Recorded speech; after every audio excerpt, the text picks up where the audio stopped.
Hello, AD. And Yusuf, your level is B1. Yusuf, have you watched my streams before?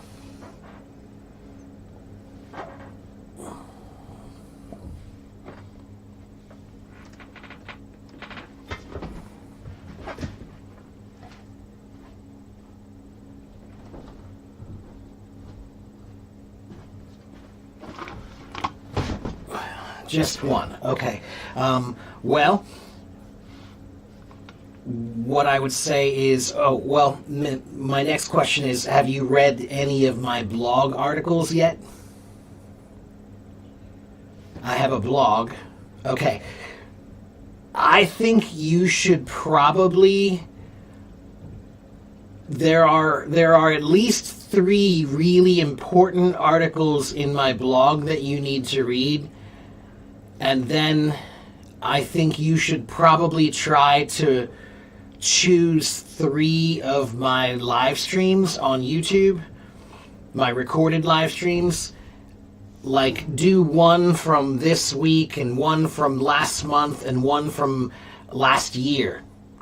And just watch and make notes, okay? Because what happens is, Yusuf, I do these for usually between 1 hour and 3 hours.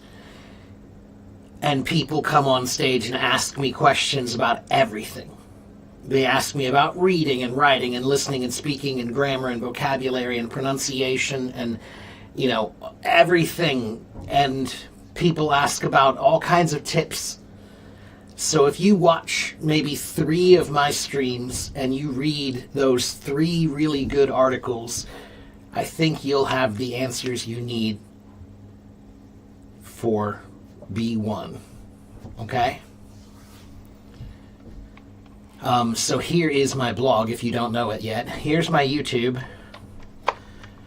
And here is my blog. And on my blog, there is one article, this one here. This is about how to learn how to think in English. And then there's another article.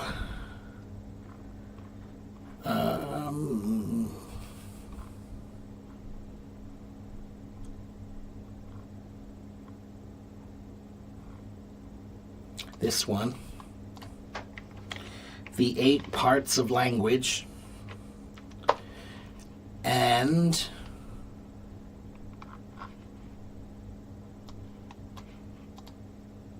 this one. How to learn vocabulary. Okay?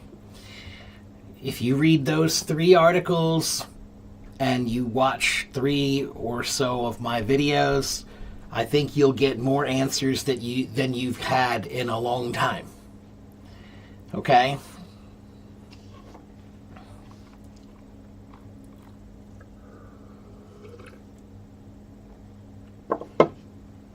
Thank you, Lily. Hello. Hello, Muhammad.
All right, if you have questions, you should ask me your questions, Why are you here? If you're not going to if you're not going to ask questions, I'll answer, you ask.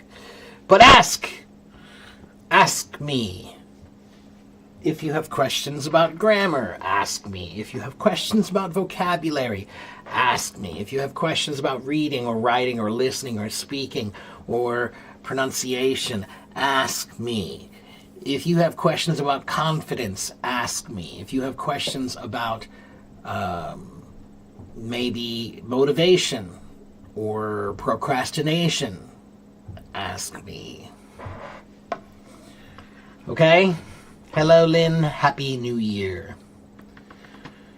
How to use serious and seriously in a sentence. Okay, good. Mia, seriously would be the adverb form of serious. Okay? And serious is an adjective. Okay? I was just talking to this, just this morning I had a student and I was teaching them about the word serious. Okay? Serious means something is important and that you should listen at that moment. It's something that you should pay attention to. It's dangerous. It's maybe you did something wrong. You're in trouble. They're angry, right? So serious can mean many things, but it's never good. If I say this is serious, if I say you have a serious disease, that's not a good thing. Okay, that's like a very bad disease if it's serious. Okay, now seriously can be used a few different ways, but the most basic way would be I hope you take me seriously, which means I'm not a joke. I'm not a joke. You should pay attention. You should listen. You should give a little bit of respect, maybe. Okay, take me seriously because why? Because I am serious about what I do. This is not a joke to me. What I do, teaching, not a joke to me. I like to laugh. I like to have fun. Occasionally, I might be mildly funny, but this is still very serious to me. So because this is serious to me, I want you to take me seriously. Okay? Understand? And hello, Jack. Good to see you. Hello, Ayub. Thank you, Shamit. Motivation about how to think in English and learn to communicate and have good speaking. Santiago, you need to go read this article, The Complete Guide to Thinking in English. My article, I wrote it. If you want my answer about how to think in English, go read that article. Okay? I took the time to write it just for you. Where have I been all this time? I have been here. I've been sick. I've had a lot of things to handle with my family, some family obligations to deal with. So sometimes life is more important. Sometimes life takes over. Yeah, okay? How's my knee? My knee is much better. I think I'm not fully healed, but I think maybe another week or two and I should be fully healed.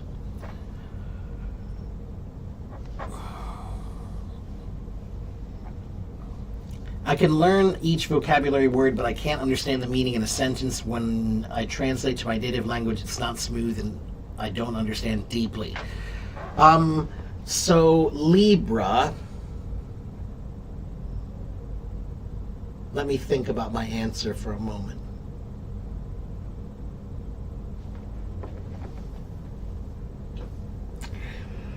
For you,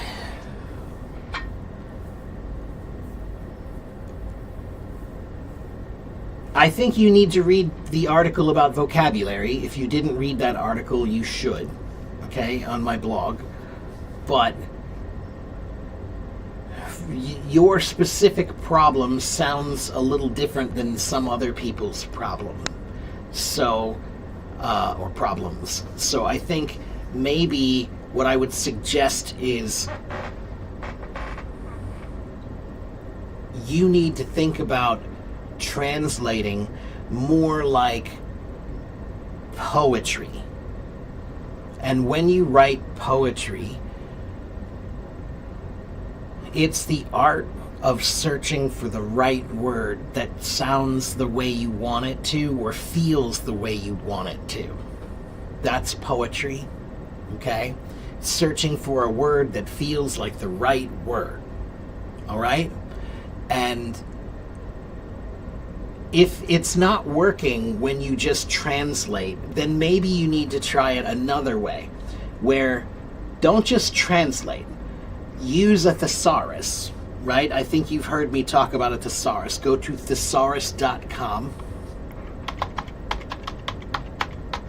It's a free website, thesaurus.com, and try to translate the word in your dictionary and then put that word into the thesaurus, right? So translate from Vietnamese to English, then take that English word and put it into the thesaurus and look at all the possibilities. And then look at those possibilities and say, which one feels like the right one, like the same meaning in Vietnamese? Which one of these words feels like the right thing? And it will take some practice. It will take some time. Okay? It will take some time. I did just open it. Yeah, I just started just a few minutes ago.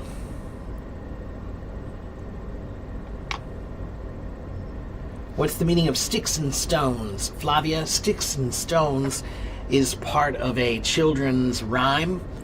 We say, sticks and stones will break my bones, but words will never hurt me. Sticks and stones will break my bones, but words will never hurt me. And what that means is, like, you can say anything you want, it won't bother me. You know, if you hit me with a stick, that might hurt. If you hit me with a stone, that might hurt. But your words mean nothing to me. Sticks and stones may break my bones, but words will never hurt me. Okay?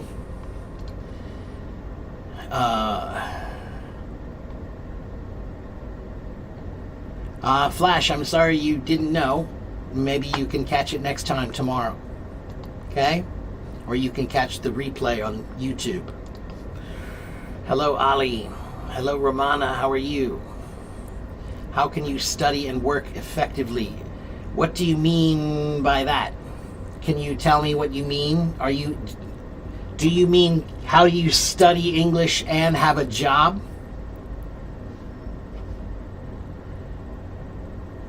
Or what do you mean by work?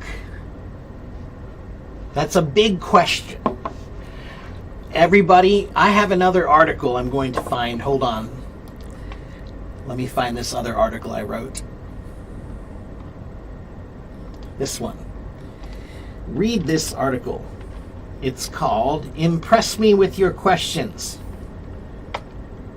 Why asking the right question matters. Because sometimes you ask questions, but you're asking the wrong questions.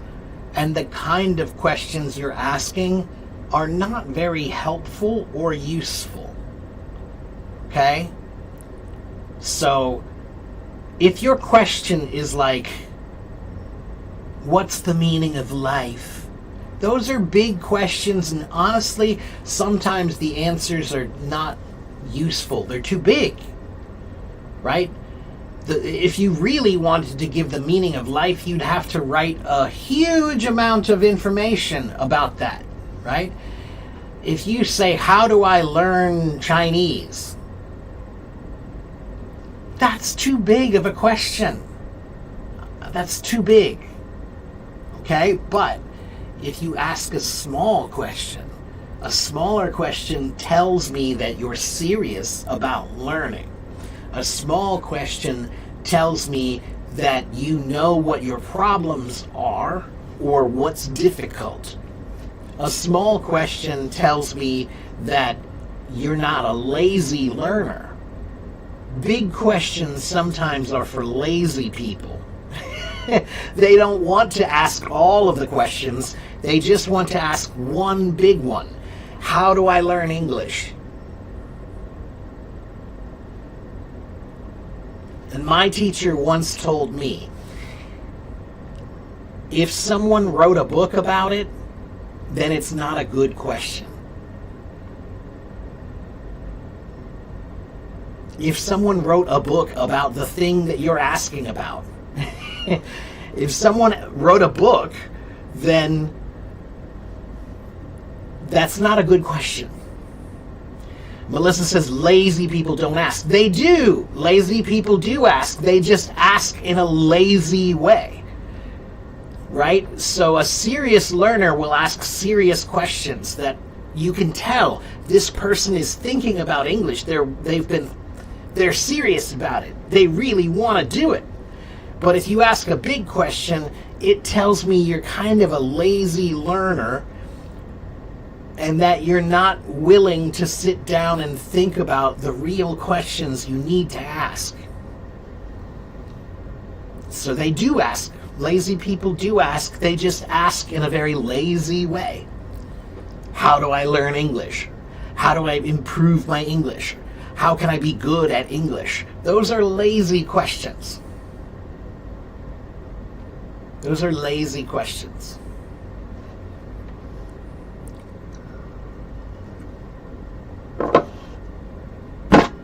Okay, let's see. Hello, Jim. If you watch lots of English videos from YouTube, can I be good at English for understanding without translation? Can you? Sure. Is it the best way? No. So you can. People have, okay? There are 8 billion people on the planet. I'm sure that many people have used YouTube to learn English almost entirely from YouTube. I'm sure there are hundreds, maybe thousands, maybe even hundreds of thousands of people who have done that, okay? But that doesn't mean it's easy. That doesn't mean it's the best way. That doesn't mean it's what I recommend, all right? Just because you can doesn't mean it's the best way, all right? Now, your next question's going to be, what's the best way?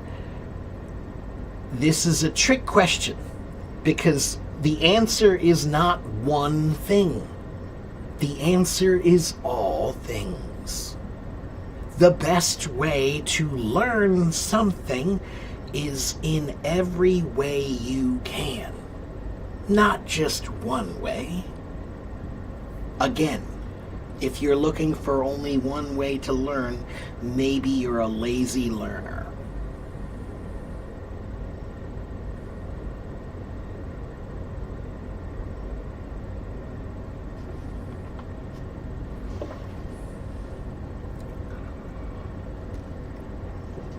To you don't ask, you're just waiting for the responses of other people's questions. Why not ask, Melissa? Why not? I mean, that's not bad. Listening to other people's questions is good. Because, yes, I have 80,000 followers. That means that many of the questions people have, they're the same question you have, right? So if you watch my streams and you listen, someone will ask the question that you have, and then I'll answer it. You just have to listen. But I do like to hear from people. I like to hear from my audience. I want to know that you're listening to what I'm saying. And the way I know is if you ask questions. If I see you talking to me, then I know you're paying attention. it's more fun for me if I have a little more interaction. What should we say if the interviewer is asking questions regarding telling about yourself? Mentioning our strengths and weaknesses is an important thing. What kind of interviewer? What are you talking about? Is this for a job? Is this for school? What interview? Is this for a visa? For immigration? What kind of interviewer? What does take off mean? Mia, take off has many meanings. 有很多的意思. Okay? Take off your shirt, take off your clothes, take off this cover, take off the blanket, take off your hat, take off anything, right? So that's take off, okay? Take off your hat, put on your hat, all right? That's one meaning of take off. Another meaning of take off could be, we're going to take off.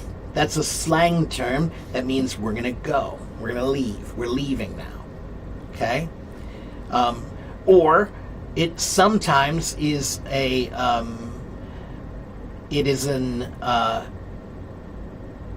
exclamatory statement, or maybe, no, not an exclamatory statement. It's not a derogatory statement. It's not an interrogative statement. It's a, I can't remember the name. But it's, it can mean go away. Sometimes you can say, hey, take off. It means go away. Right? If I say it strongly like that. Maybe there's somebody in your yard or some kids are playing and you don't want them by that, it's like dangerous or something, and you'll yell at them and say, hey, take off. Right. That's slang, though. It's kind of slang. Okay? But the basic meaning of take off would be to remove. Take off my job. No. 不行. No. You could say take off from my job. I'm going to take off from my job. That could have two meanings. That could mean to take off time. Right? But that's like a third phrase, to take off time. That's not the same phrase. Take off is slightly different than take off time.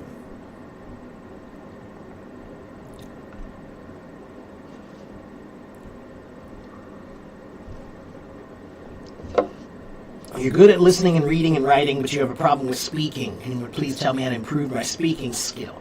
Yeah. I know how you can improve your speaking skill because you didn't mention one important skill that you should have that you probably never thought about. Wait a minute. Here it is. You said you're good at reading and you're good at writing and you're good at listening, but you're not good at speaking. But there is another one. There's a fifth thing that you didn't mention. Do you know what that fifth thing is? Reading, writing, listening, speaking, and... anyone? Bueller? Anyone? Reading, writing, listening, speaking, and... thinking. That's exactly right. So that's why you need this article, The Complete Guide to Thinking in English. If you can't think in English well, then you can't speak well because you're trying to translate everything, and that's too slow and too stressful. So you can't do it. Now, there was a question I forgot to finish about interviews. So the interview is for what? It's for a job. Yeah, when an interviewer asks you about yourself, strengths and weaknesses, is it important? Yeah, it's important. They want to see if you're honest. One, they want to see if you're confident. A confident person is able to talk about themselves in a way that sounds honest, but not self-deprecating, which means like, oh, that poor guy. like, so what that means is you'll say, well, my strengths are that I'm good with people. I'm a people person. I can talk and, speak and converse well with people, and I think I make them comfortable.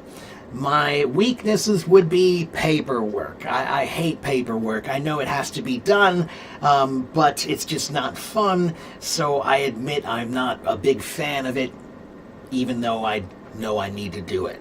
So that's like an honest way of just criticizing yourself a little bit.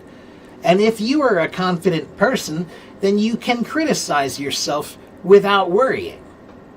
Okay? You don't have to be the best at everything when you're confident. You can say, you know what, I'm good at this, but I'm not really good at this thing or this thing.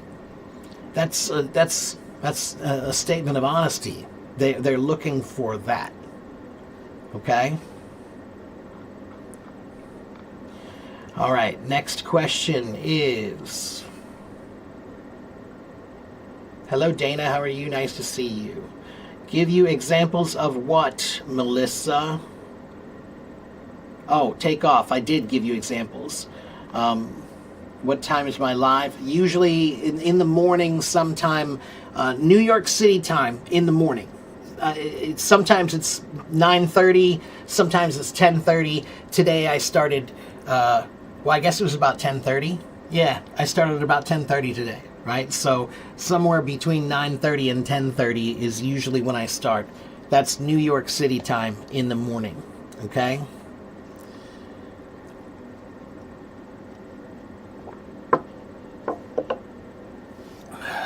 Your native English is Bangla, but you're practicing English for becoming a content creator in English. You want to talk in English in front of the camera. Okay, so do it. If you want to talk in front of the camera, put on the camera and start talking. How can you get experience? Start.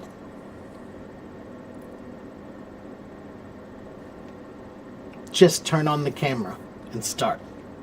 Okay? Do I think electric cars are better or gasoline cars are better? I think electric cars are better because that's what we have to go to. I think gasoline cars were fine for a while, but I think that they can't be good forever. It's just not smart. It's a really old technology that's really dirty.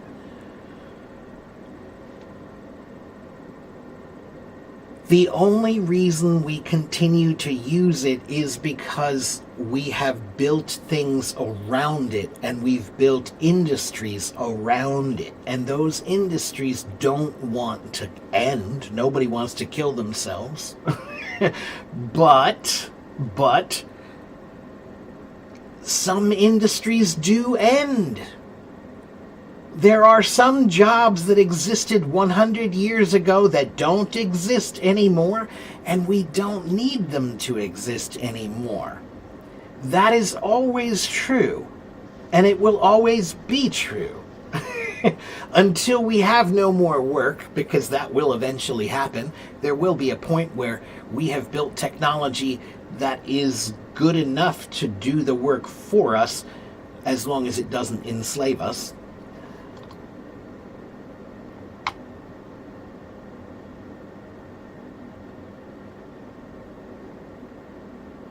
How to use likes in the sentence.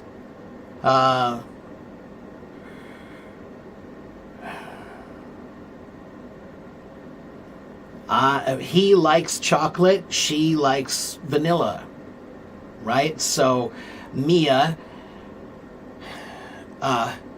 if it's I like, you like, we like, they like. But he likes, she likes, it likes. Okay? So, 这是他他他。如果你说他他他，这是 likes， 你需要用 s. Okay? Just like I run, he runs. I jump, she jumps. Okay? 如果这是他的，你知道我说什么？就是 he she it. In Chinese, ta is he she it. They're all the same, and so it's like that. If you're saying he, she, or it, then you need to use an s at the end of the verb.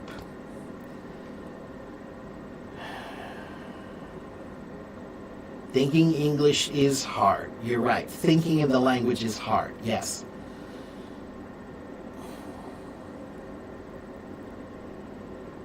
I look like a lively dictionary? Okay.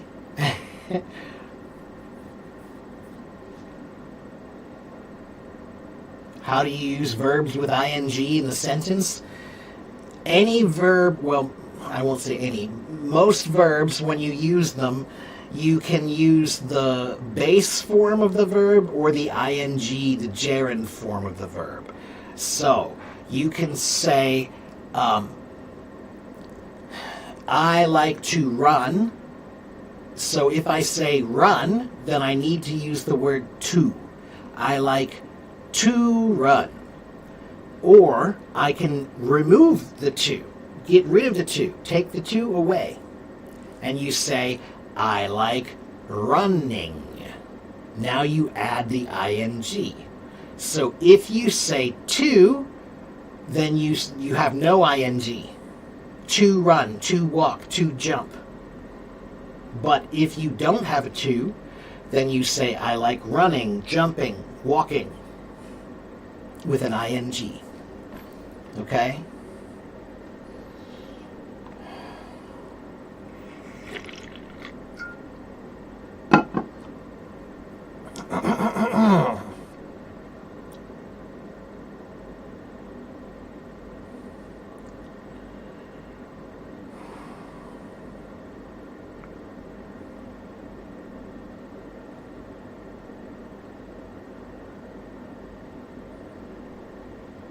春天不对 No, 这是 he likes meats. He likes rats. He likes rice. 你需要用 s 后面有 s. Okay? Yeah, plus s. 对 Yes. Right. I don't have a timetable, everybody, because I don't get paid, and I'm a busy guy, and I have a lot of things going on in my life right now. Okay? So, I have two elderly parents, and I take care of them. They have health problems, so I have to be here to take care of them, and sometimes I'm busy with that, so I can't be here sometimes. Okay? So I try to be here in the morning, Monday through Friday. Okay? In the morning, Monday through Friday. So, somewhere between 9 and 9, we'll call it 9:30. Somewhere between 9:30 and 10:30 a.m. is when I start. And that's New York City time. Okay, Eastern Standard Time, New York City time. And I'm usually here Monday through Friday, but sometimes I'm busy, sometimes I'm tired, sometimes I'm sick, sometimes I need a break. I have been on Hello Talk for 12 years. I have done live streams for 5 years. Let me see how many streams I've done now. Let's find out how many streams have I done.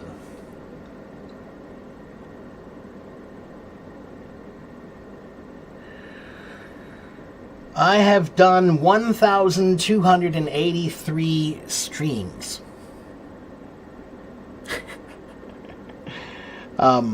For more than 2,000 hours.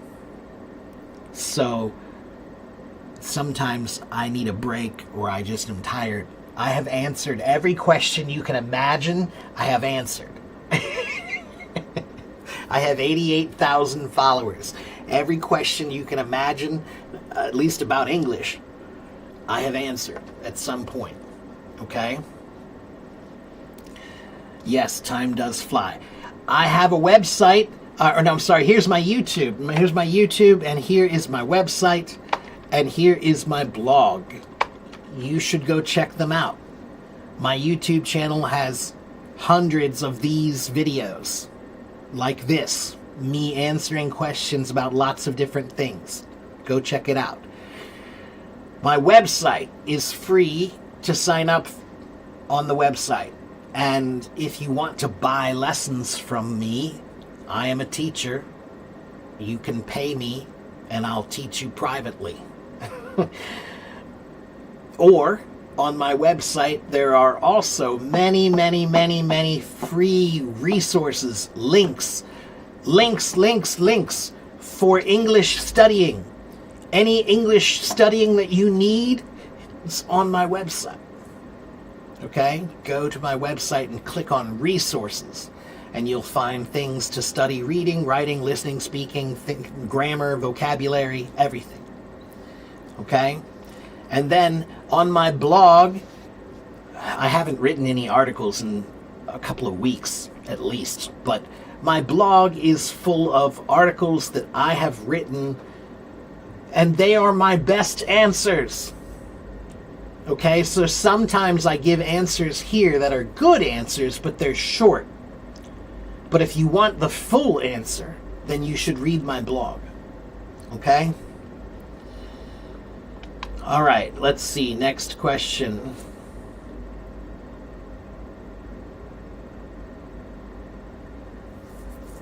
And Melissa, you need to go to my blog and please go read the article about vocabulary. There's an article about vocabulary, Melissa.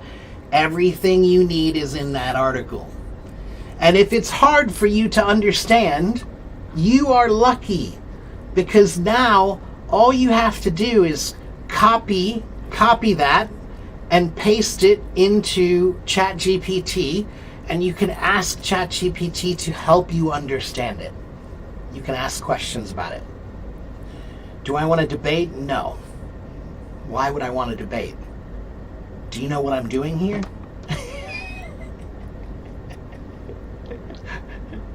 Yeah, so you just showed up and just say, hey, do you want to debate? No, I'm busy, I'm teaching. I'm a teacher. Okay? That was random. Usually you should start with, hi, my name is blah, blah, blah. Not just, hi, do you want to debate? Just a tip. Okay, next question. Let's see. Do I ever feel bored when I'm doing the same thing every day, but you can't change to another work? Not bored, but burned out sometimes, which is kind of like being bored. When you're burned out, you've been doing it too much, and it doesn't feel good anymore. It doesn't feel passionate anymore. It doesn't feel interesting anymore. You feel like you're giving too much and not getting anything back. Sure, I've felt that many times.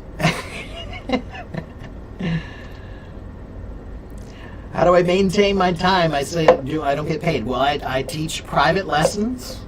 Okay, I'm a teacher privately. I do some other things to make money also, like playing music. I'm a musician, you see behind me. Okay? But I teach private lessons mostly.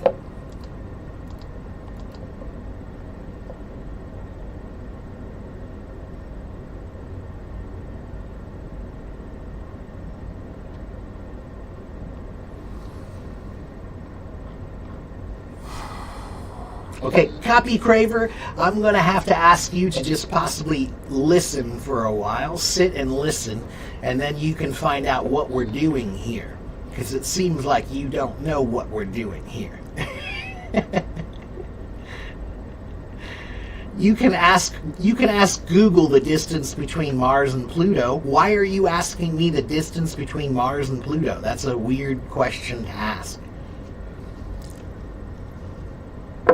And that distance changes because Pluto has an orbit that's a very elliptical orbit, and Mars has an orbit that's also elliptical but a different ellipse. So the distance between Mars and Pluto is going to change depending on their ellipses as they spin and rotate.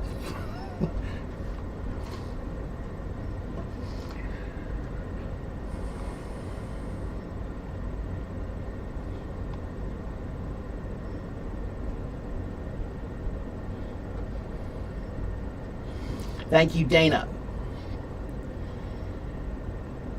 Thank you, Sarah. Hello, Carlos. When somebody says brush up, I have to brush up on something. Is that a composed phrasal verb? Yeah, brush up means, Carlos, brushing up on something is a literal phrasal verb. Carlos, I want you to think about if you have some boots. Do you have any boots, Carlos? Do you have any boots, like leather boots or anything like that? Or shoes? Maybe some nice shoes that you need to brush? Maybe you need to brush the dirt off of them? Right? So, my boots are dirty. I need to brush them up. It's like making them fresh and new again, right? So the idea is like you're going to brush up my English. I'm going to brush up my Chinese. I'm going to brush up my math.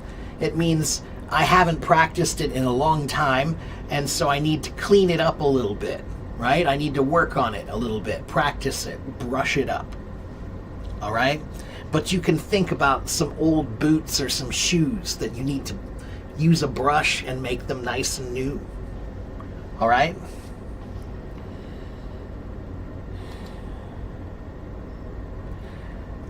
Hello, how are you, my friend?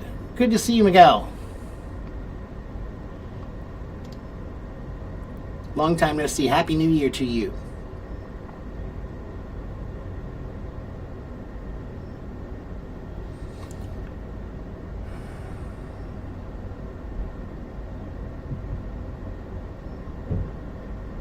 I do not always have a smile on my lips, believe me. But I enjoy teaching. So when I turn on the camera or when I'm in front of a classroom,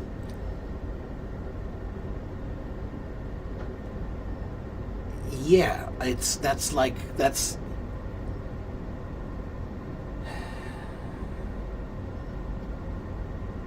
it's like a pool of water that I can jump into and swim perfectly.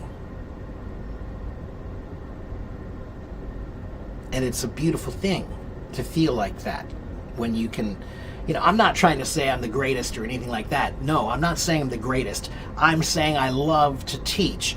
And when you love it, you get into something called a flow state. A flow state means that you're kind of in this zone where you're not really thinking, but everything is coming out really well. You're not thinking directly. It's like a relaxed state of thought, flow state. And when that's happening, everything seems to be going well. And when I'm teaching, I hit flow states a lot. It's a very comfortable place for me.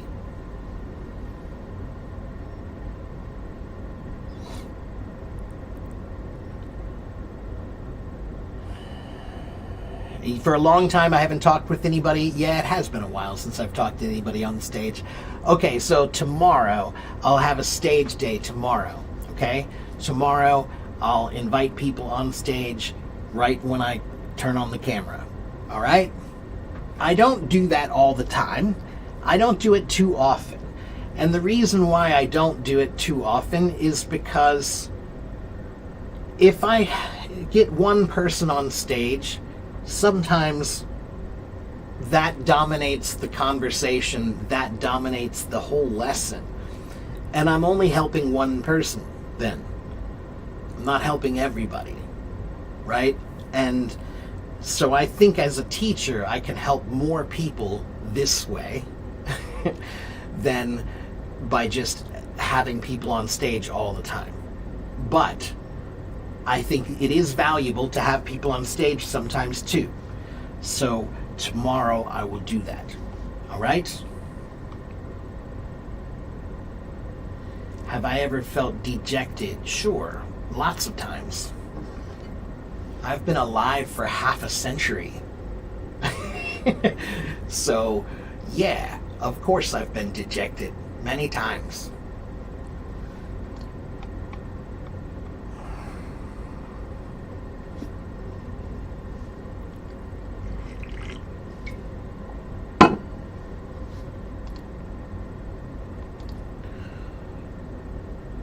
What was the next question? think I missed something. Where? And hello, Anurag. And thank you, April. What time? Like I said, Melissa, it'll be roughly the same time as today. So I have been here today for about 48 minutes, 49 minutes. Okay? So tomorrow it'll be about the same time. Okay? Like 10:30 around. 9:30 or 10:30, somewhere in there. Okay?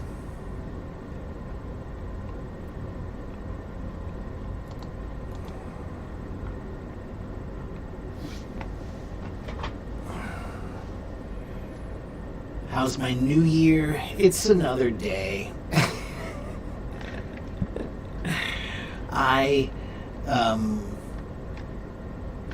Time doesn't mean anything to me when it comes to New Year. Like, it doesn't have any real meaning to me. It's another day. Every day is a new year. That's how you should live. Every day is a new year.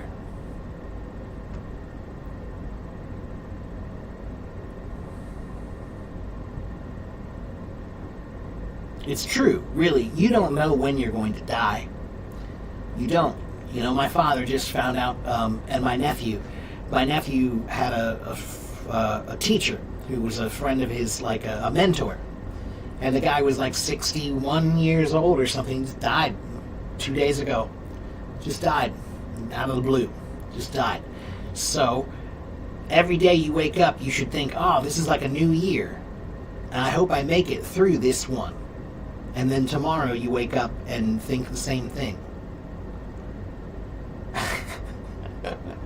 Because you don't know. This year could be the year for you. This year could be it. You heard about the Blue People of Kentucky. I don't know if I know about the Blue People of Kentucky.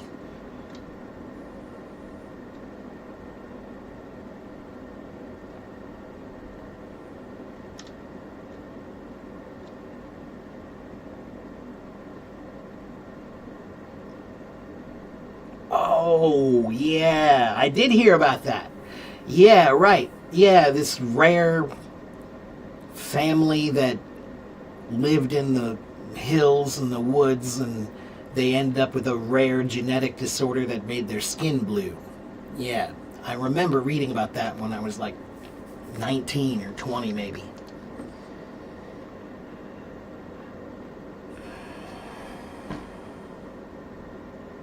You asked me about dejection because you bought a car and you got in an accident. Probably luck is not with me. You're really unhappy. That's why you asked me. Tanvir, I've wrecked a few cars. It sucks. It's never fun, especially if it's your fault. If it's your fault, then it's not fun. I have not been in an accident in many, many years, thank God. And I'll knock on wood for that. But I have been in accidents before, and I have wrecked cars. I've totaled a car that was my car, you know. So it happens. They're called accidents for a reason. We don't call them on purposes. You didn't do it on purpose. It was an accident. When accidents happen, you take the pain and you roll with it. Because that's all you can do.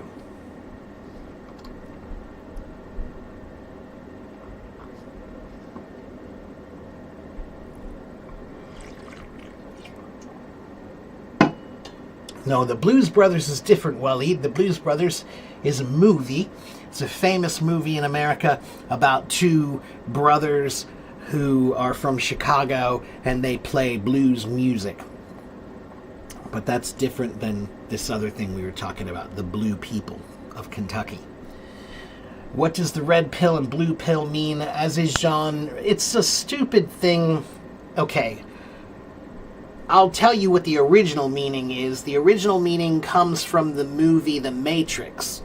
If you watch the movie The Matrix, there's a pill, there's a red pill and a blue pill, and if you take the red pill, then you go to this reality, and the blue pill is this reality, right? So a lot of really stupid people like to use this idea of red pill and blue pill to talk about politics and socio-cultural aspects of life. And it's stupid. It's really stupid. Put it this way. If I hear anybody use the terms red pill or blue pill, I will not talk to that person again. Like, that's all I need to know, that you're pretty dumb. If you're talking about red pill, blue pill stuff, I know you're a pretty stupid person, so I don't have any time for stupid people.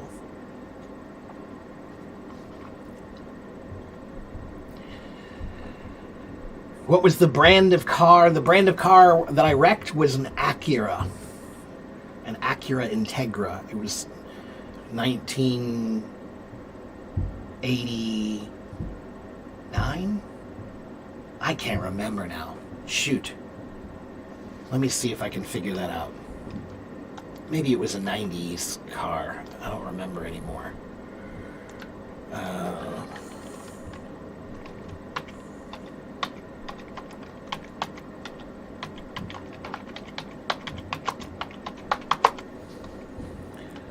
No, that was it. Yeah, I think it was an 89.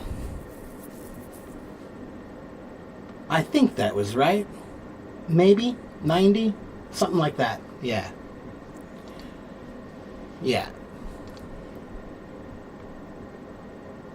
I had a used one. It was in high school. I was in, I think I was 17 or 18 maybe.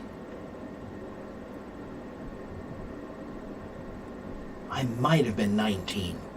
Actually, that sounds more right. Maybe I was 19. What's the best brand of car? Oh, I don't.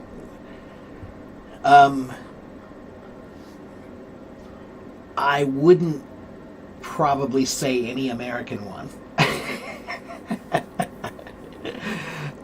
I would probably say Subaru or maybe Honda or maybe because I don't care about how fast a car goes. I don't care about how pretty a car is. I care, does the car go from A to B? And does it run well without a lot of maintenance and fixing? Is it reliable? And is it cheap to fix? That's all I care about. A car is just a thing to drive from one place to another for me. So when I see people driving sports cars or fast cars or whatever, all I see is a boy with a toy. Whenever I see a guy with a really big truck, I see a guy with a little tiny toy truck. Whenever I see a guy with a fast car, I see a guy with a little tiny toy car.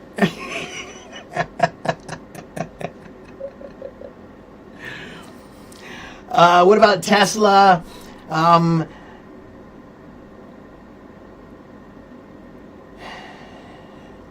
The company originally was not a bad company, but then they got the worst boss they could have ever gotten, and now I wouldn't buy them for anything that you couldn't give me one of their cars.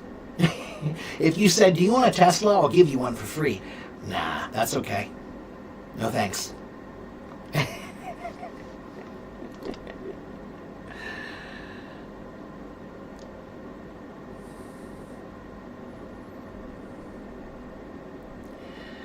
Okay, next question.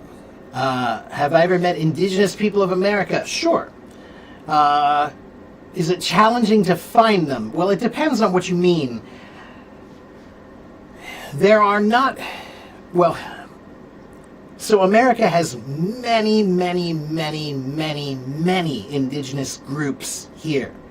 Okay, there are the Native American indigenous tribes, and there are also the Native Mexican and indigenous tribes. Because if you didn't know that, half of America was originally part of Mexico, so that's why the city of Los Angeles and San Antonio and all of those names that are Spanish names of cities, that's because those were Spanish cities. Those were originally Mexican cities.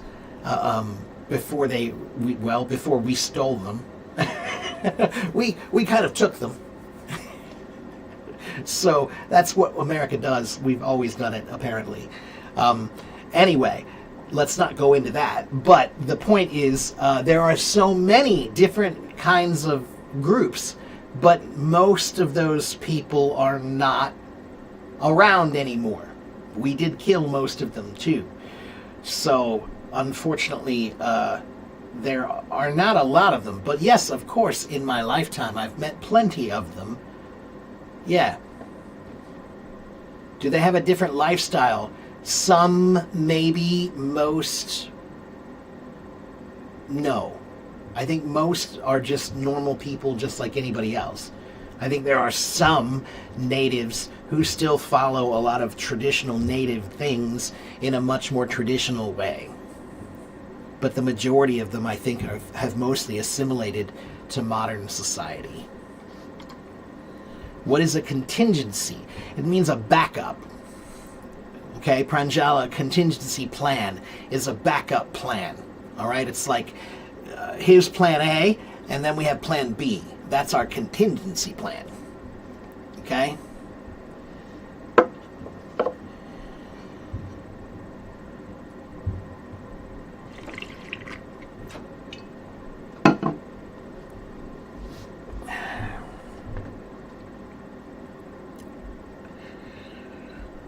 Yeah, I'm not a fan of American cars. I mean, like, they're okay now.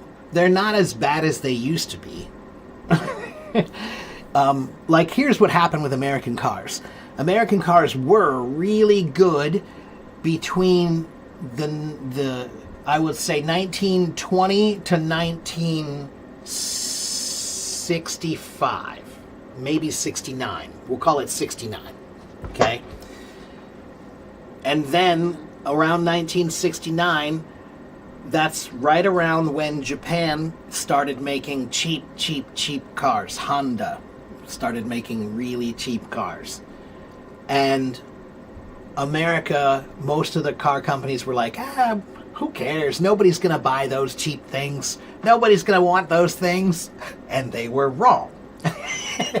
And people started buying lots and lots of Hondas because they were cheap and they were reliable and they drove sometimes 2 times or 3 times longer than an American car would.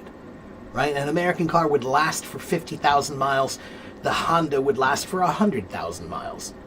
Or 300,000 miles. Crazy numbers that American cars had never done.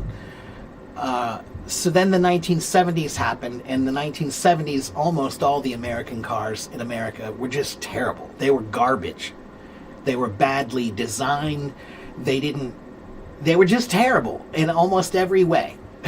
Okay? There might be a few exceptions here and there, but the majority of them were just bad. And there are many reasons, there are economic reasons that played into that too, but still, it was mostly just hubris. They were just arrogant. They just didn't think that people would buy Japanese cars, but they did. And then the 80s happened, and Japanese cars started being much, much more popular. And then the American cars started trying to compete again in the 90s, I think. In the 90s, they started attempting to try to compete. By the 2000s, they were doing a little bit better. And now there are definitely some cars from American car companies that are good, that I think, that's a good car. I wouldn't mind. That's okay, But because of what they've done, because I know the history of the companies, I don't trust them. Because I think that they will sell crap if they think they can sell crap. Because that's what they did for a long time. you know? So I don't trust a company that will sell crap. Okay, next question. Wow, that was a long answer.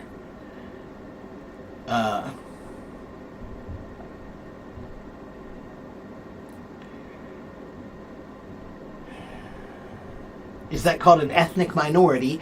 Well, yeah, they would be an ethnic minority, sure. Do I believe in free will? Yes and no. Philosophically, yes. But scientifically, no. Physics says no. Philosophy says yes.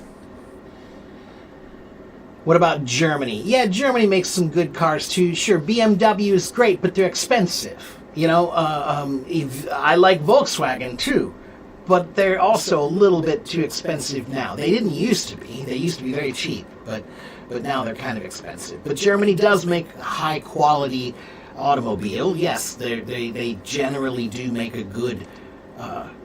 They're good at engineering mostly. Gray, look who's back. Hello, Gray. Long time no see. How are you, my friend? Good to see you. Happy New Year.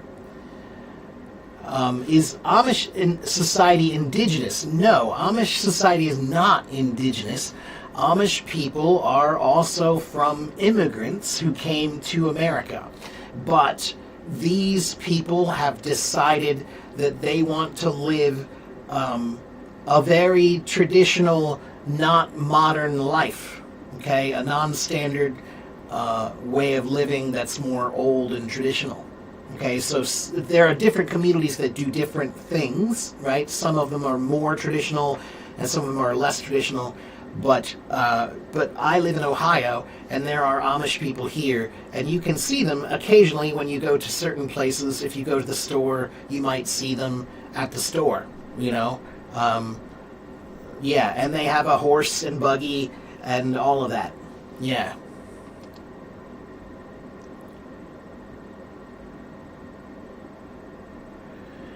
Is Skoda known in the U.S.? No, I didn't know anything about Skoda until I went to Taiwan. I saw some Skodas in Taiwan. I was like, oh, those are cool. What is that? I was like, oh, never seen one of those before. And then I saw them in Europe when I was in Europe, too. Yeah.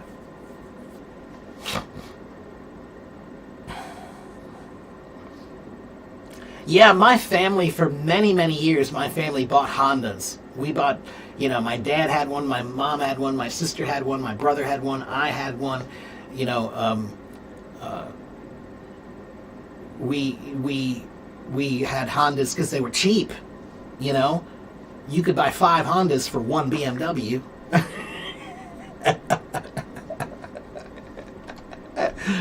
5 used Hondas. We always bought used cars. I'm not rich, so we bought used cars. You know, always. That's not true. My father bought... I can remember the first time my father bought a new car, like a new car like that. You know, so yeah. Anyway. How do I feel about the British accent compared to the American accent? TRNH, there are 30 different American accents, and there are many different British accents, so it's hard to say which one are you talking about. If you're comparing the standard British accent to a standard American accent like mine, then I don't care. I like rock and I like jazz. That's the way I think about accents and languages. They're just different kinds of music. They're not better or worse, they're just different. And hello over in my YouTube channel. Shiva and Being Bali, hello.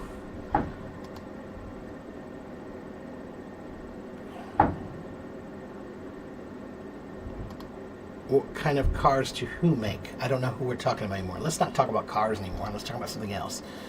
Hello, Rain. Aren't used cars common in America? Yeah, I think they're common for most people. Yeah. And hello, Ivan.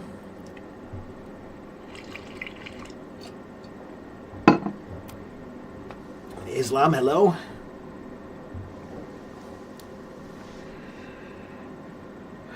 So if you are new and you are here for the first time, hello, my name is Teacher Mark. I am a real English teacher. I live in Ohio. I have been on Hello Talk for more than 12 years. I have been live streaming here for 5 years. I've been teaching English since 2009. And I have about 88,000 followers here on Hello Talk. So, if you're learning English and you want to know how can I learn English, come watch and listen and take notes. Okay? Here is my YouTube channel. Here is my website. And here is my blog. Okay? Go read some of my articles. Go watch some of my videos. Go to my website and study the links there. Okay? There's lots of things there to study. Okay? So if you're new, follow me and start listening and asking questions. But don't ask big questions, because big questions are never good. Okay? Ask small questions. Don't ask, how can I be good? Ask, how can I improve my accent? Or how can I, or what's the difference between simple present and past perfect? Whatever. Give a specific question, okay? If you ask a big question like, how can I learn English? Then I'm going to just give you a book. And I'm going to say, here, read this. Because that question is too big, okay?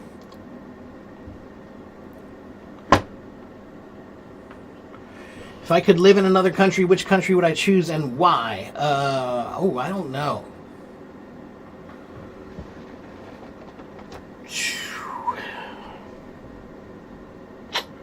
That's a good question. I mean, there are so many. I would like to live in just about every country for a little while because I love to learn about a place. And if you live there for more than 6 months, you know, you have to be there for at least 6 months, maybe a year or two, you know. But if you live somewhere between 6 months and 2 years, you learn about the people, you learn about the culture. You can't learn that when you're on vacation. When you take a trip, those are not things you can learn. You know, when the neighborhood lady knows you and she knows what you want to order, you can't learn that on vacation. You know?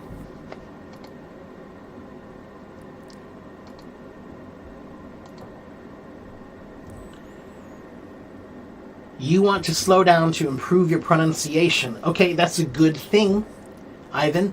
But if you're going to slow down to improve your pronunciation, then I want to teach you something about movement and speed, Ivan. When you're learning muscle memory, which is what you're doing when you're learning pronunciation or accent, you're learning to move your mouth. Right? Like, how do I move my mouth correctly to make those sounds, right? So it's muscle memory.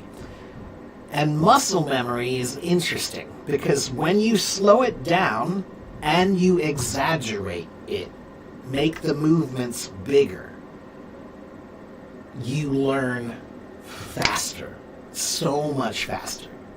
Your brain can see what you're trying to learn so much more clearly if you slow it down and make it bigger.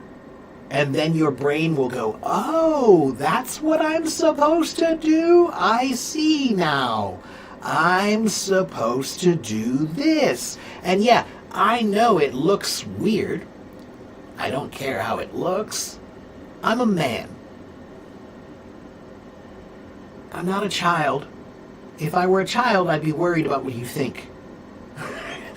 I'm not worried about what you think. I'm worried about improving. So if it works, then I will do it. And I don't care what I look like. All right? Indubitably. Yes, indeed.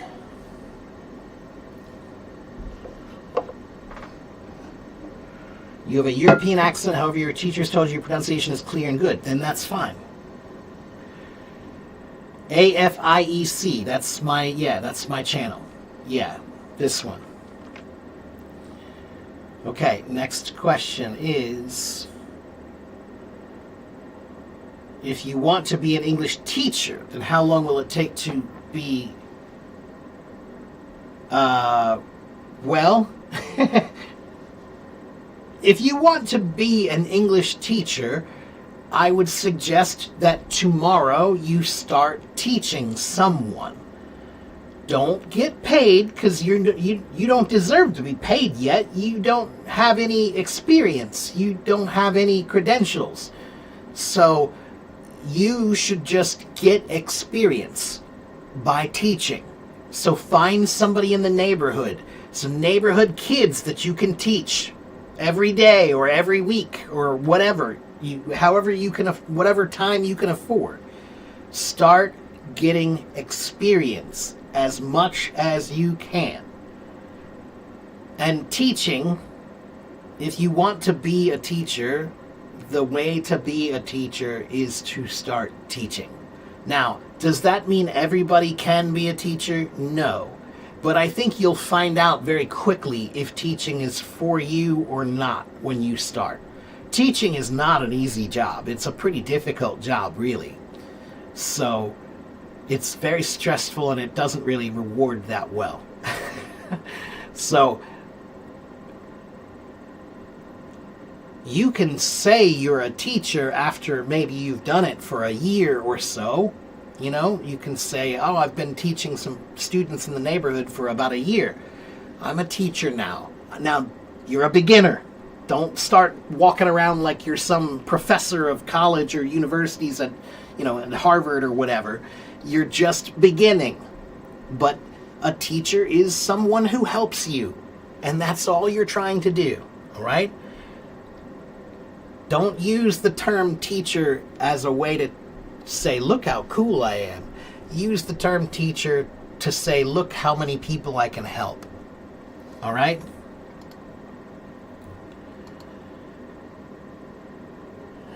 When in Rome, do what the Romans do, teacher, will I follow it? For the most part, Anurag, yes. If I'm in another country and there's another culture there, then I will follow what the local culture is, so long as it doesn't conflict with my personal value system. If it doesn't conflict with my personal value system, then I will go along. I don't watch NBA or NFL or MBL, or I don't watch JJJ or WWE or FYZ or KKK, or I don't watch any of the three-letter sports.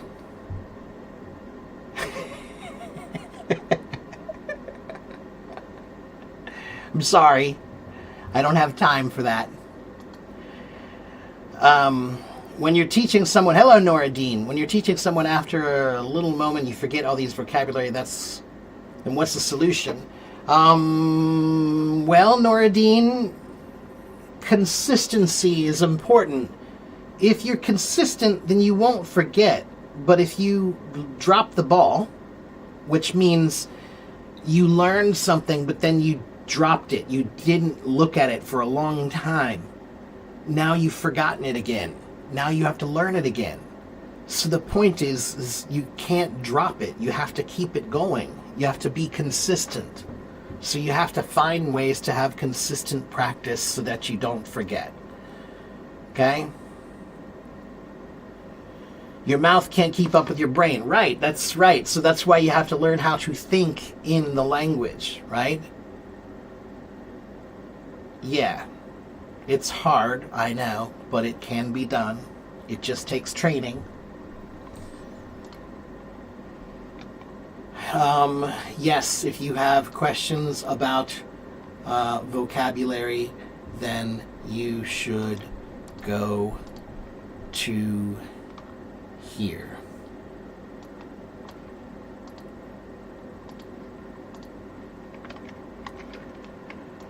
If you want to learn about vocabulary, go read this article. If it's hard for you to understand, ask ChatGPT to help you understand it. That's what you need. You need that article if you're trying to learn vocabulary. Okay? I am on YouTube now. Yes, I am.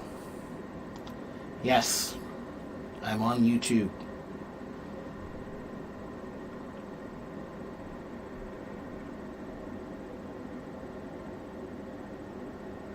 You're welcome.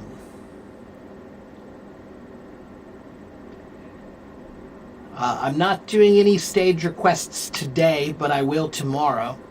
Okay, tomorrow you can come on stage and talk to me. Today you have about 10 more minutes to ask me questions. 你好，很高兴认识你，我是马克老师。现在我教英文。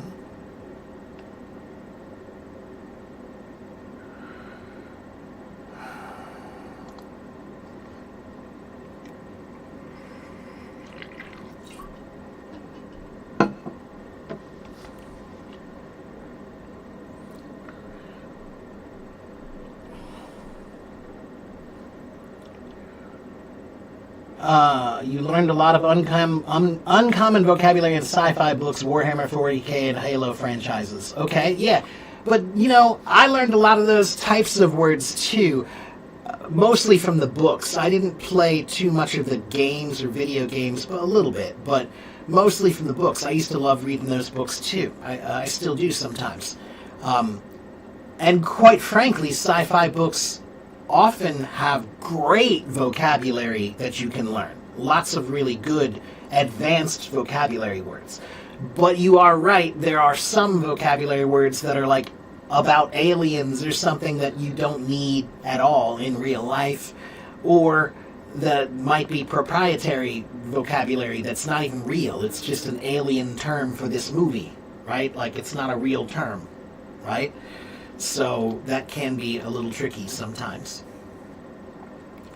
Synonyms for exorbitant and crucial. Exorbitant would be too much, right? Let me see something. I'm curious, where's the word exorbitant come from? Exorbitant comes from late Latin exorbitantum, which means exorbitare, meaning to deviate, to go out of the track. So the ex means out of. And then orbita. So what does that word mean? Exorbitant. How interesting. It has the words ex and it has the word orbit. What is an orbit? We were just talking about orbits a minute ago.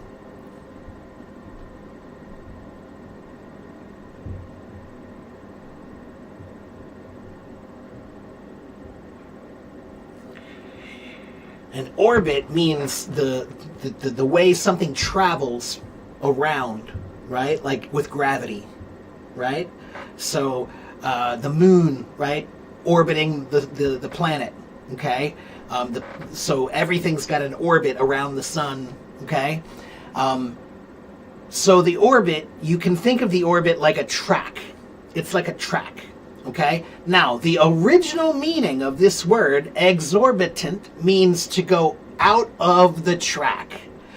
So what does that mean now? It means like too much. So on the track means you're doing the normal thing like everybody did. But off the track means you have too much. Exorbitant. Now, the meaning is an excess of something. Too much of something.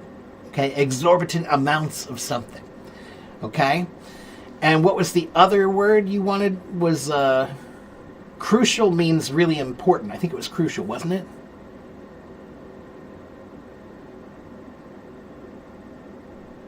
crucial. Yeah.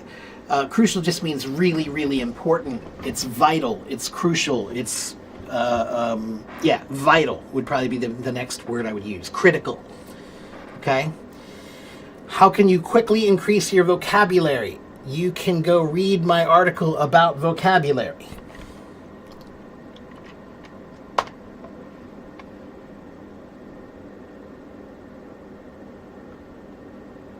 Okay, wait a minute. I'm trying to catch up with the comments. You're thinking about teaching English in China. What do I think about it? Have you ever taught English before? Have you ever been to China before? I would recommend you do both of those before you go. If you've never taught before, it's not a job you should just walk into and think you can do it. It's not easy. Especially now. Okay? Okay, let's see. But if you know how to teach English and you've been to China, then sure. Why not? Lots of people do it. If you think you can. But you're from Morocco, I will tell you, many, many places will not hire you because they don't want somebody from a non-native speaking country, non-native English speaking country, right? They want somebody from the UK, from Canada, from America. That's what they want, all right? And sometimes they're very rude about it. Okay, can I share with you those books? Books about what? Majda, I don't know what books you're talking about. When am I free besides live streaming? Or what do I do when I'm free besides live streaming? Well, I'm a musician. If you notice behind me, I'm a drummer. So I love to play music and play drums. Alfred, sometimes I'm kind of busy, so I don't have a lot of time anymore. But I like to go fishing, I like to go hiking, I like to do gardening, I like to travel. I have a band, and, you know, we go practice and play and write music. Okay? Can I speak Mandarin fluently? 我感觉我的中文就是还好的，可是很多人他们感觉就是不错的，所以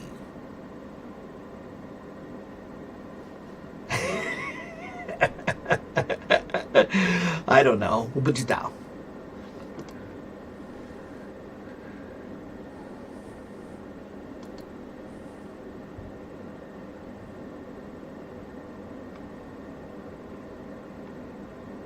我感觉我说的很不好的中文非常好。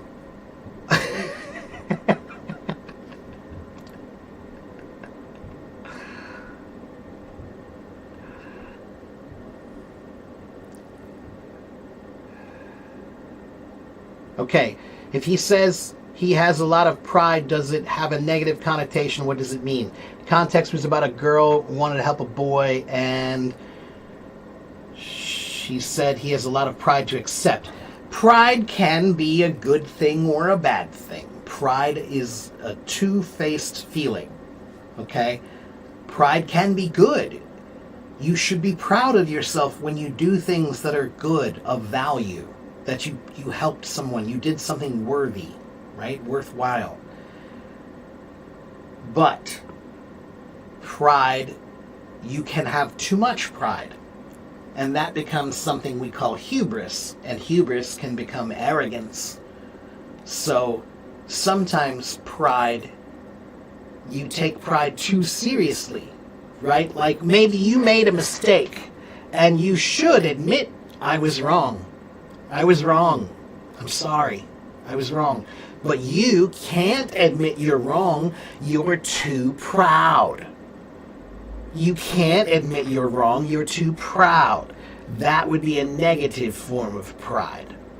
Okay? If you can't say you're sorry because you're too proud, that's not good. Okay?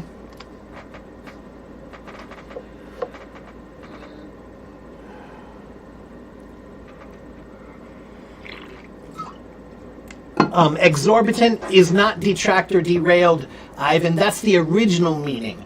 But the figurative meaning of exorbitant now means that it's more than you need. It's excessive. It's too much. Okay?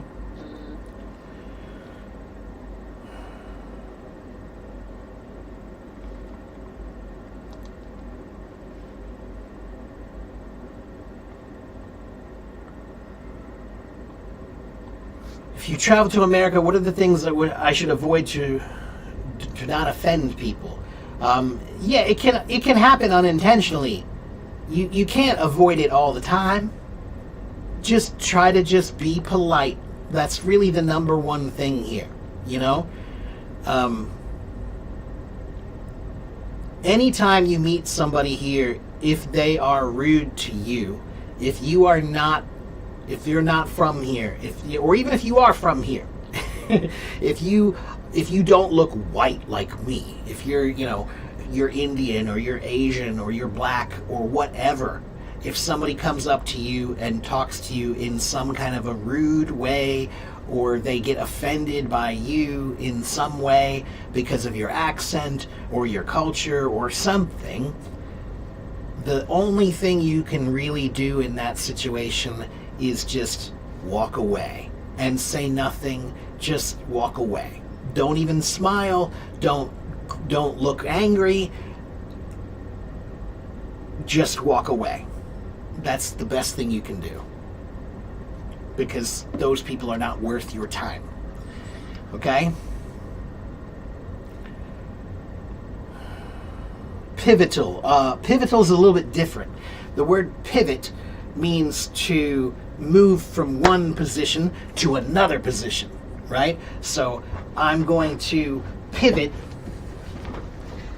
So I'm gonna, like maybe I'm waiting to catch a ball here, but I need to pivot to catch it here. So I'm gonna pivot. Okay, that's pivoting. Now, a pivotal moment means a turning point. It's a turning point. So it's a pivotal moment in the story, means that's the most important part in the story when the story turns. Okay, it's pivotal. So it's like critical, it's like crucial, but it's a little different because it means it's a moment when things turn and change drastically, importantly, critically, crucially.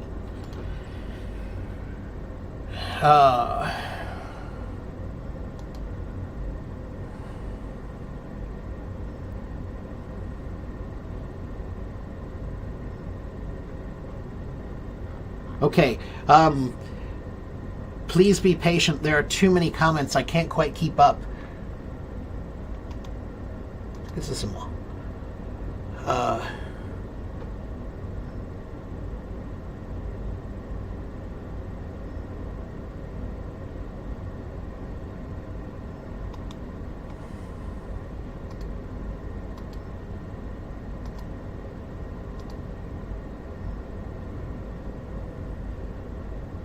Is the word surrogate only used when we talk about mothers? No, not only, but primarily. Yeah.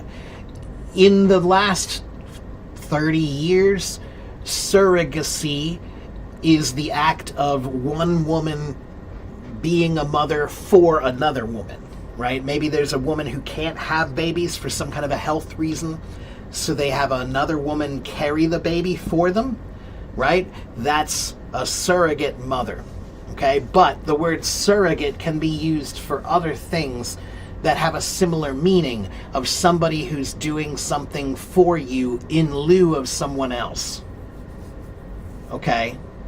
I'm trying to think of some examples. Wait 1 minute here. Wow, so many messages now on my phone.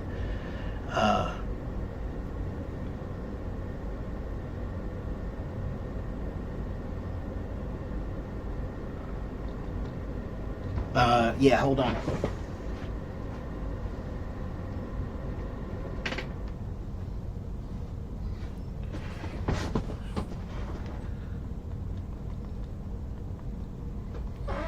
Okay, I only have a couple more minutes, guys. Let me try to get a couple more questions answered here. Um,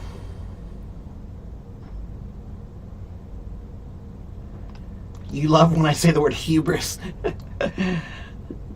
Hello, Hema. Good to see you. Hello, Eugene Marie. How are you? Uh,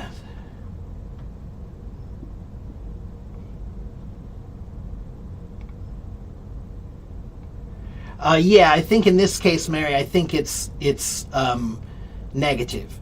And Ivan, hubris is not exactly equal to ignorance. No, ignorance means you don't know about something. If you don't know about something, then you are ignorant of that thing. Okay, but hubris is when you think you know everything, but you don't. It's like arrogance. Okay? Like when you believe that you're so good that you can do anything, that everything you do is going to be good, and that all your answers are always right, that's hubris. Okay? If you think you can't possibly be wrong. Okay, that's hubris. Ignorance is just lack of knowledge. So ignorance is actually, by itself, it's not a negative thing. Okay? Maybe your grandfather or grandmother might be ignorant about many things in life. That doesn't mean they're stupid. It doesn't mean they're dumb or bad. It means there are a lot of things in life that they just don't know about. So if you ask them about these things, they don't know, so they're ignorant. Okay? Now, many people use the word ignorant as a derogatory term. You're ignorant. But it in that case, they're trying to say you're stupid because you don't know these things. But the point is that you don't know. Okay? What are my dreams for 2026? I just want to make it to 2027. My dreams are very short and small anymore because I think life is precarious right now.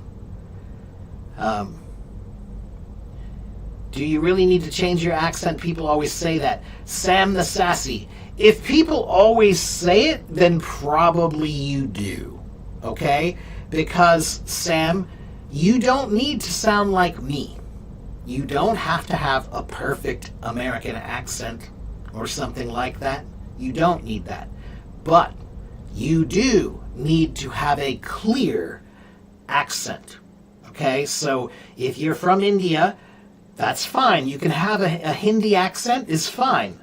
We hear them often here. There are many Indians that live here in America. Okay, they're Indian Americans now, right? So, but they have to be clear. So if someone looks at you like this, then it's not clear.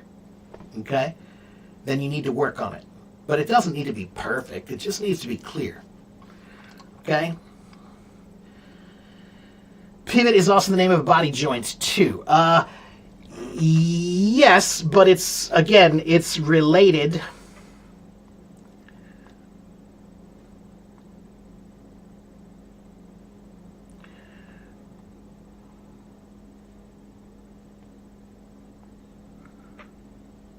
The pivot joint is a joint that, why do they call it the pivot joint? Because it pivots.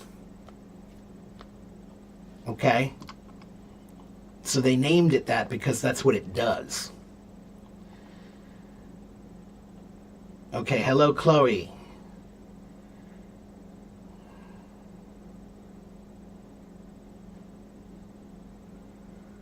Rachel says your accent, if it sounds like your native language, is more of an identity. I'd say keep it. Don't fake an accent. I tend to agree, Rachel. I tend to agree. What I say is you look like you're from the UK, so I can't speak for the UK, but I can say that for an American, I think that there is no accent that's important here. Every accent is an American accent if it's clear. So what I mean is, if you learn French, when you learn French, they usually want you to get the accent just right. Okay? If you learn many languages, they really want you to get that accent perfectly. But in my opinion, I don't care about your accent at all in English. So if you speak English with an Indian accent, I don't care, as long as it's clear. If you speak English with a Japanese accent, I don't care, as long as it's clear, right? And I think that's beautiful because it's like colors of the language, okay? It's more interesting. I don't want everybody to sound the same, okay? And then there's another part of it, Rachel, that I also tell people that when you remove your accent from your culture, in a small way, it's kind of like you're shaming your own culture. You're ashamed, right? You're like, I don't want anybody to know that I'm from India, so I'm going to get rid of my accent because I wouldn't want them to think I'm poor or from some other country. No, I have to pretend.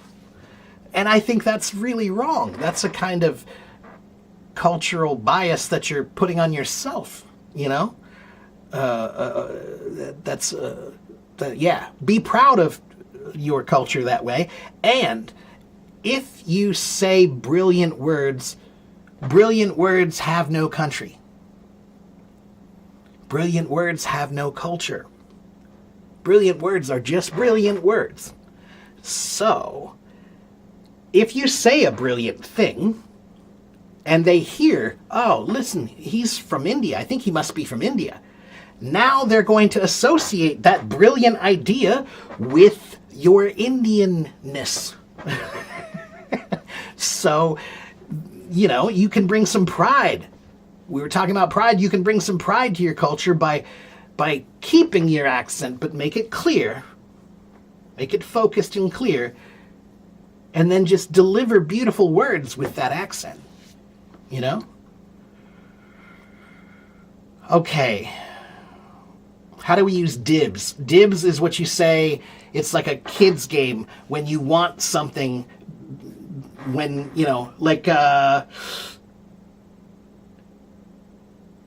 if there's like a new toy, right, to play with, right? Let's just use that as an example. You're playing with your friends and your boys, and there's a new toy to play with, and somebody will say, oh, look, there's a new toy, dibs, and that means I get it first. Whoever says the word dibs first, when they see something first, they get it first. Okay? That's how we use dibs. It means like, mine, right? When you see something that's like, oh, look, there's a new thing. Oh, mine. You want to say it before anybody else. You're claiming it. Okay? Is it a lesser version of arrogance? Hubris? Yes. I think that they're related. They're like cousins. Hubris and arrogance. Okay? Okay. The live rooms I've joined, they understand my English. Sometimes they compliment it too, but they still make fun of it. Yeah, Sam, you have to remember that most of the people who do live streams on Hello Talk, how do I say this nicely?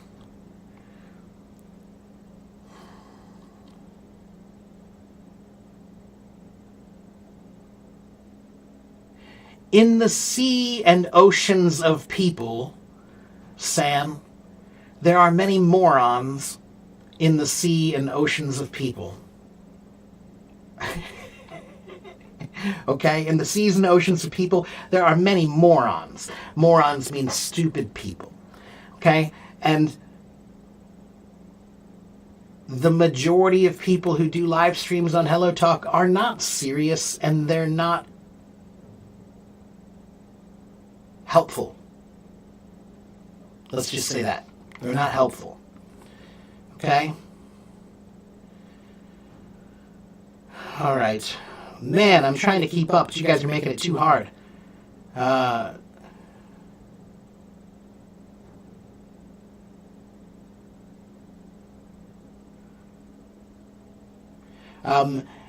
Waleed, surrogacy is not always for profit. Sometimes you do it Like maybe it's a family member who does it, right? Maybe my sister can't have a baby because of some health reason, so my wife will do it for her. We don't take any money for it. We're not getting paid for it. It's a family thing. We're trying to help. Okay? Take care, Carlos. Sam, you can't worry about every barking dog that walks when you're walking down the street, right? So if you stop to yell at every little dog that barks at you, you're never going to get to where you need to go. So Sam, sometimes when you're walking down the street and you hear a dog barking, ignore it.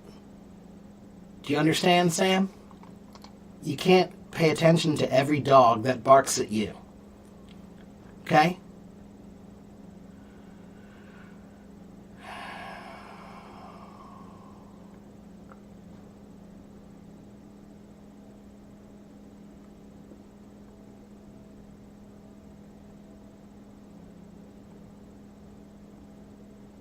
Okay, wow, I finally caught up with all the comments.